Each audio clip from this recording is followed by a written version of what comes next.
Hello students, welcome to the online lectures of Kids Planet High School. This lecture is for Standard 8, Subject Geography, Chapter Structure of Ocean Floors. Let us now begin. The relief of submerged land is called ocean relief. 71% of our earth is covered by water, so it's very important to study the structure of the ocean floor.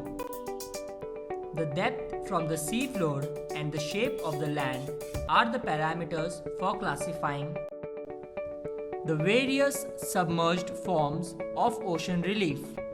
Let us now study about the first type of submerged landform, that is the continental shelf.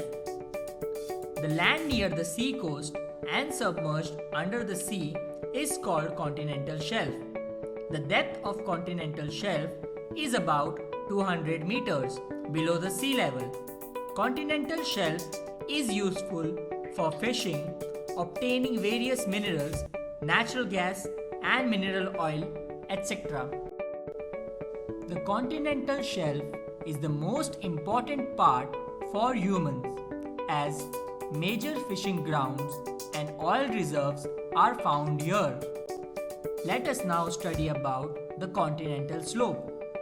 The steep slope of the seabed beyond the extent of continental shelf is called continental slope. The depth of the continental slope is from 200 meters to 3600 meters below the sea level. The lower boundary of the continental slope is considered as the boundary of continent. Abyssal plain is the flat part of the seabed that lies beyond the continental slope. Submerged hills, submerged mountains, submarine plateaus, etc. are seen on abyssal plain. The hundreds of kilometers wide and thousands of kilometers long hills found on the ocean bed are called submerged mountains or submerged hills. Peaks of some of the submerged hills that come above the sea level are called marine islands. For example, the Andaman and Nicobar Islands in India. The flat and the extensive summit of marine islands are called submarine plateaus or oceanic plateaus. For example, Chagos Plateau. The landforms on the ocean bed that are comparatively less extending and shallower ones are called marine deep, as shown in this figure, whereas the marine trench are the landforms on the ocean bed that are comparatively more extending and deeper ones.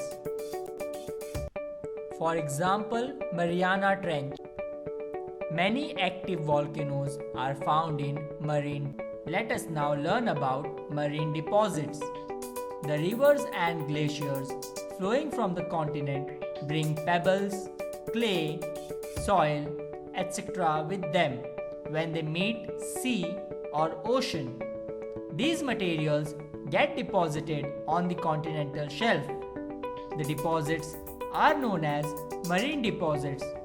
Due to pressure of seawater and deposition of layers over the layers of sediments, sedimentary rocks are formed. Lava and ash erupting out of volcano, fine soil particles, remains of plants and animals, etc. gets deposited on marine abyssal plains. The deposits of those minerals on the abyssal plains are known as marine oozes. Marine oozes are in the form of fine clay. Sewage, solid waste, radioactive materials, waste chemicals, plastics, etc. Human-induced materials also get deposited in oceans. The deposition of these materials is extremely harmful to marine life and its environment.